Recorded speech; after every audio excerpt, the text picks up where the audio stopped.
Good morning. পূর্বাঞ্জ লাইফস্টাইলে সবাইকে স্বাগত জানাচ্ছি। আশা করি সকলে ভালো আছেন। তো আজকে তো ভাইফোঁটা।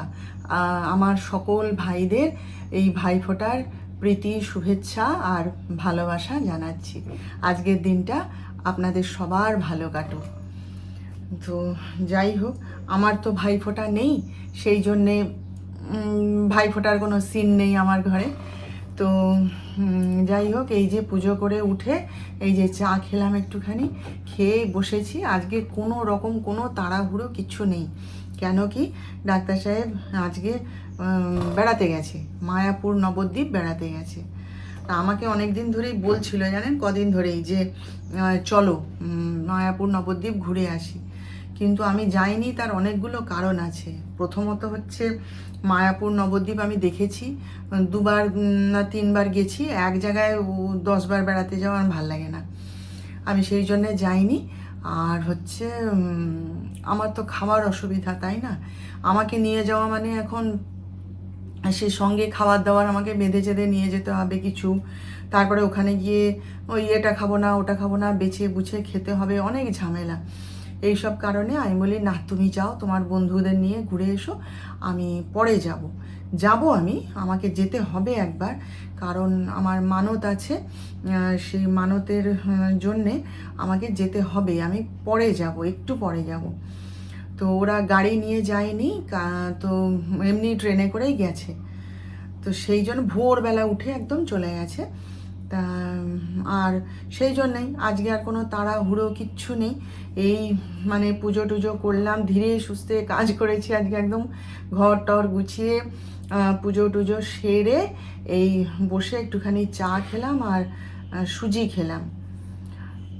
তো আমার ভাই ওইটাই ভালো লাগে। আমি ঘুরবো, আনন্দ করব, যত খুশি হই হুল্লোড় করব, কিন্তু ওই বাইরে গিয়ে না খেতে ভাল লাগে না। ওই ঘরে এসে দুটো মানে ঘরে বানানো ডাল ভাত খাবো, কি দুটো শুকনো রুটি, একটু চা, বেগুন ভাজা খাবো, আমার ওতেই শান্তি। আমার বাইরের খাওয়া দাওয়া আমার পছন্দ হয় না, ভালোও লাগে না।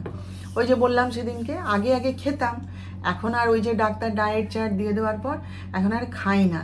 তবে পরিবেশ পরিস্থিতি অনুসারে তখন একটু আধটু মুখে দিতে হয়, বই কি, বেছে বুঝে খাই, এই আর কি, বুঝলেন তো? ওই যে কালকে যেমন সবাই ফুচকা খাচ্ছে, আমি সে ফুচকা নিয়ে তার মধ্যে আমি বলি, দাদা আমাকে আলু দেবে না।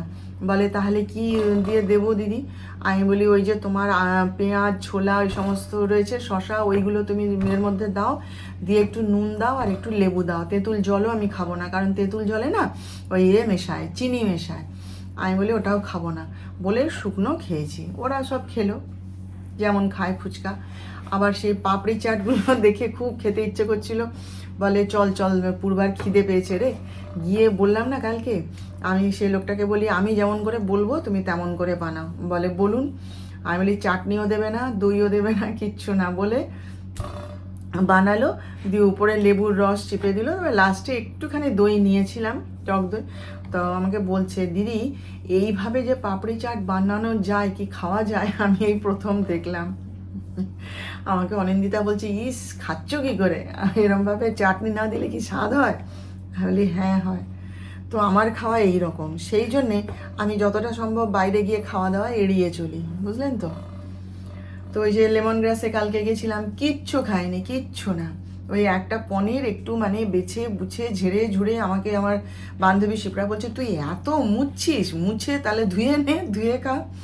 আমি বলি থাম দাঁড়া, দিয়ে ওইভাবে খাওয়া দাওয়া করি আর কি। ওই জন্য আমার ঘরেই শান্তি, বুঝলেন তো? তো যাই হোক, চলুন তাহলে ভিডিওটা শুরু করলাম। ভাবছিলাম আজকে ভিডিও করব না, তারপরে ভাবলাম দূর, ঘরে বসে একা একা কী করি, আপনাদের সাথে বরং একটু গল্প করি। কালকে কি কিনলাম না কিনলাম, কি করলাম, এগুলো একটু গল্প করি, ভালো লাগবে। তো যাই হোক, চলুন, হ্যাঁ সঙ্গে থাকুন, দেখতে থাকুন। চলুন, রান্না বান্না সব হয়ে গেছে, গ্যাস পরে মুছবো, একটুখানি বিশ্রাম নিয়ে বসি আর আপনাদের দেখাই। চলুন কি কি রান্না করলাম। সামান্য কিছু রান্না করেছি নিজের জন্য, অত আহামরি, বললাম না, একা একা থাকলে আর ইচ্ছেই করে না রান্না করতে। আমি আগে আগে তো দুধ ভাত খেয়ে নিতাম, জানেন, কে অত ঝামেলা করে, একটু ভাত রান্না করে দুধ দিয়ে রেখে দিতাম। তো যাই হোক, আজকে আবার আমার ছেলে বাড়ি আসছে। ওরা গাড়ি তো বেরিয়ে গেছে ওদেরকে আনতে, তো ওরা মনে হয় লাঞ্চ করেই বেরোবে ওখান থেকে। সকাল থেকে আমার আর ফোন করা হয়ে ওঠেনি আজকে। দেখি এখন এই যে কাজ শেষ হলে একটু বিশ্রাম নেবো, একটু ফোন করি দেখি। তো আর নিশ্চয়ই লাঞ্চ করেই আসবে, কারণ আস্তে আস্তে 5:30 কি 6টা কি তার বেশি হয়তো হয়ে যাবে। কটায় বেরোচ্ছে তা তো জানি না। তো দেখি একটু কথা টথা বলি। তো চলুন, হ্যাঁ কী রান্না করলাম দেখ। এখানে ভাত তো আছে, আর এই যে মাছের মাথা ছিল একটা গোটা, সেটাকে দিয়ে অনেক দিন পড়েছিল, মুড়ি ঘন্ট বানাবো ভাবছিলাম, দূর বলে আজকে এই যে মাছের মাথা দিয়ে ঝোল করে নিয়েছি। মাথাগুলো ভেঙে গেল ভাজতে গিয়ে না, ঝোল করতে গিয়ে। আর এই যে ঢ্যাঁড়স বরবটি দিয়ে একটা ঝাল, ব্যাস আর কিচ্ছু বানাই। রান্না বান্না তো সব কমপ্লিট, এখন খাবো না, একটু বাদে খাবো। কারণ এই একটু আগে ফল খেলাম একটুখানি, ওই পুজো দিয়েছিলাম তো বৃহস্পতিবারে, মা লক্ষ্মীর পুজো দিলাম, গোপালের পুজো দিলাম, সেই ফলটাই মানে খেলাম আর কি। তো যাই হোক, চলুন তাহলে এখন একটু বিশ্রাম নিতে নিতে আপনাদের দেখাই, হ্যাঁ কি কি কিনে এনেছি কালকে। ওই যাওয়ার পথে দেখতে দেখতে গেছি, চারধারে সব মণিহারি দোকান, খাবারের দোকান সব বসেছে তো, হ্যাঁ সবাই দেখতে দেখতে গেছি, এই এটা কিনবো, এই ওটা কিনবো বলতে বলতে গেছি। মানে আসার পথে তখন মানে কোথায় আর বসবো, বসার তো জায়গা নেই, পা ব্যথা করছে। আমি চল একটু দোকানগুলোয় ঘুরি, তাহলে ওখানে একটু দাঁড়াবো, আর ওদের বেঞ্চিও পাতা আছে, একটু বসতে পারবো, পায়ের ব্যথাটাও কমবে। এক নাগারে ঠাকুর দেখতে কি ভালো লাগে, বলে চল তাহলে। গিয়ে ওই এটা ওটা টুকি টাকি সবাই মিলে কিনেছি আর কি। তো চলুন, হ্যাঁ দেখাই কি কি কিনেছি। এই যে দেখুন, কাপ কিনেছি। কাপ কেনা তো আমার নেশা, আপনারা তো জানেন। আর এই ধরনের কাপগুলো আমার ভীষণ ভাল লাগে। হ্যাঁ এই যে মেলা থেকে একটা কিনে এনেছিলাম একবার, তো এইগুলো যেতে যেতে দেখছি একটা দোকানে বিক্রি করছে। আমি বলি দেখ এইগুলো আমি কিনবো ফেরার পথে। বলে আচ্ছা। তো আমি বলি বল দেখি আমি এত কাপ কেন কিনি। বলে কেন বলতো। আমি বলি আমি কাপ কিনি আর ভেঙে যায়, কিনি আর ভেঙে যায়। বলে বাহ ঠিক আছে, তাহলে তোকে এই যে আসছে মেলায় তোকে আবার নিয়ে যাব, তুই আবার গোটা কয়েক কাপ কিনে নিবি, নিয়ে সারা বছর ধরে বসে বসে ভাঙবি, হ্যাঁ। আমি বলি হ্যাঁ তাই তো। তো এই যে এই কাপগুলো কিনেছি, আর একটা জিনিস কিনেছি দেখুন, এই যে এটা আমি বহুদিন ধরে খুঁজছিলাম জানেন। ডাক্তার সাহেবের এত পছন্দ হয়েছে, এত পছন্দ হয়েছে, বলে কাউকে দেবে না, একদম নিজে এটা রেখে দাও বিছানায়। এই যে এটা যদি আরও বড় পেতাম না, আমি আরও বড়টাই কিনতাম, কিন্তু এটাই ওর কাছে লাস্ট সাইজ। আরও সে এইটুকুটুকু আছে জানেন, এইটুকুটুকু, আমি অতটুকু কি করব। এটাই বিগ সাইজ, আমি যদি এটা মানে আরও বড় পেতাম কিনতাম। আমার ভীষণ পছন্দ। আমার ছেলে আসুক না, দেখলে যে কি খুশি হবে এই জিনিসটা। যিশুর ঘরেও তো আছে, ও একটা ওই টেডি বিয়ার কিনে এনেছিল এ থেকে কি বলে, দীঘায় গেছিলো যখন বেড়াতে তখন।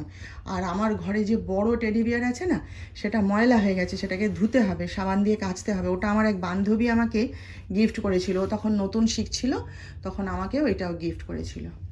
যাই হোক, এটা কাল নিয়ে এসেছি, আমার বিছানায় সাজিয়ে দিয়েছে ডাক্তার সাহেব, বলছে এটা এখানেই থাকবে, কোথাও সরাবে না। এই যে একটা নিয়েছি। আর আমার বান্ধবীটি শিপ্রা সব সময় ব্যাগের মধ্যে প্যাকেট ভর্তি করে চকলেট নিয়ে ঘোরে জানেন। ও ঘুরে ফেরে চকলেট খায়, ঘুরে ফেরে চকলেট খায়। আমরা যেমন মৌরি মুখে দিই, লবঙ্গ মুখে দিই, ও চকলেট মুখে দেয়। তো এই যে চকলেট ধরেছি আমি খাই না, বলে রাখ না। এবার আমাকে যে যা চকলেট দেয় না, আমি ও ব্যাগে করে নিয়ে আসি, ফ্রিজে আমার একটা কৌটো আছে, তার মধ্যে রেখে দিই। তো আমার ছেলে যখন ইচ্ছা তখন বের করে খেয়ে নেয়, বলে জানি তো তুমি এগুলো আমার জন্য রেখেছো। তাই যে কালকে দিয়েছিল, এই নিয়ে এসেছি। আর একটা জিনিস কিনেছি, সেটা ঠাকুরের আসনে আছে, আর সন্ধ্যাবেলায় যখন তুলবো তখন আপনাদের দেখাবো। এই সব টুকিটাকি জিনিস কিনেছি। অনিন্দিতাও কিনেছে, হ্যাঁ আজকে তার ভাইফোঁটা আছে, সে অনেক জিনিস কিনেছে। কিনে টিনে ঘুরতে ঘুরতে বাড়ি এসেছি, আর ফেরার পথে কিনে নিয়ে এসেছি। এগুলো ভালো হয়েছে না? এই জিনিসটা তো আমার ভীষণ পছন্দ হয়েছে, ভীষণ পছন্দ। আমার থেকেও বেশি পছন্দ হয়েছে ডাক্তার সাহেবের। আর যিশু এলে তো কথাই নেই, সত্যিই জিনিসটা সুন্দর বলুন। জিম থেকে ফেরার পথে একটুখানি সেই আমাদের এখানে যে হট চিপসের দোকান করেছে সেইখানে গেছিলাম জানেন। এই যে দেখুন আমার মুরুক্কু নাকি বলে এগুলোকে, সেইগুলো নিয়ে এসেছি। আমার ভীষণ প্রিয় এগুলো। আমি মুম্বাইতে যাওয়ার পর যিশু আমাকে খাইয়েছিল, এবং তারপর থেকে আমি এগুলোর ভক্ত হয়ে গেছি। আর মুম্বাইতে থাকতে আমি মুঠো মুঠো কিনে আনতাম, এনে চা দিয়ে দিয়ে খেতাম জানেন। অল্প করে একটু একটু করে নিয়ে এসেছি, পরে আবার আনবো। এই একটা এনেছি আর এটা একটা কী বললো ধনে পাতা দিয়ে বানানো, এই একটা এনেছি। এইটা আমি ওদেরকে বলছি যা কিছু নোনতা আছে দেখাও, মিষ্টি আমাকে দিও না। তো এই একটা এনেছি। আর এটা কি বলে করলা ভাজি কি একটা বলছিলাম, সে আর কি নেই, আমার অ্যাসিড হয়ে যাবে। এই একটা চিড়ে ভাজার প্যাকেট এনেছি। আর এটা আমার শুকনো চিড়ে ভাজা শেষ হয়ে গেছিলো। আর এই যে একটা চানাচুরের প্যাকেট এনেছি, সবই ওই দোকানটা থেকে। আর এই যে আমার ছেলের জন্য এইটা এনেছি, ও খেয়েছে দুটো, খেয়ে বলছে যে না ভালো খেতে, বেশ ভালো মা। এই একটা ওর জন্য নিয়ে এসেছি। পরে আমার ছেলে বলছে পরে আমার সঙ্গে যাবে, গিয়ে ওখানে অনেক রকমের চিপস আছে, অনেক রকমের কচু দেখলাম, কচু চিপস, তারপরে কি কাঁচা কলার চিপস, ওগুলো তো আর আমি খাবো না। তা আমি বলছি চল তুই আমার সঙ্গে গিয়ে পছন্দ করে নিয়ে আসবি, বলে আচ্ছা যাবো। এই সবগুলো নিয়ে এসেছি জানেন। যে হচ্ছে 10টা 40, আমার খাওয়া দাওয়া তো হয়ে গেল, একটু রুটি তরকারি করে খেয়ে নিয়েছি। আর যিশু তো কিছু খাবে না, সে দোতলায় গেছিলো, কী সব খেয়ে এসছে, চিকেন বলছে মা আমার পেট ভার, আমি যদি খাই পরে খিদে যদি পাই তাহলে আমি মুড়ি খেয়ে নেব। ভালো কথা। আর সন্ধ্যা থেকে আপনাদের সঙ্গে এতটুকু কথা বলার সময় পাইনি আজকে, কেন কি মানে ফোনের পর ফোন, আজকে একটার পর একটা ফোন ছেড়ে মানে উঠে যেতে পারি না, আবার ফোন, এ সমস্ত ইম্পর্টেন্ট কথাবার্তা, ইম্পর্টেন্ট ফোন সব কথা বলতে হলো। তার মাঝে আবার ডাক্তার সাহেব ফোন করেছিলেন, তার সঙ্গে কথাবার্তা বললাম। আবার আমার বান্ধবী ফোন করেছিল, সেখানেও কিছুটা সময় গেল কথাবার্তা বলতে।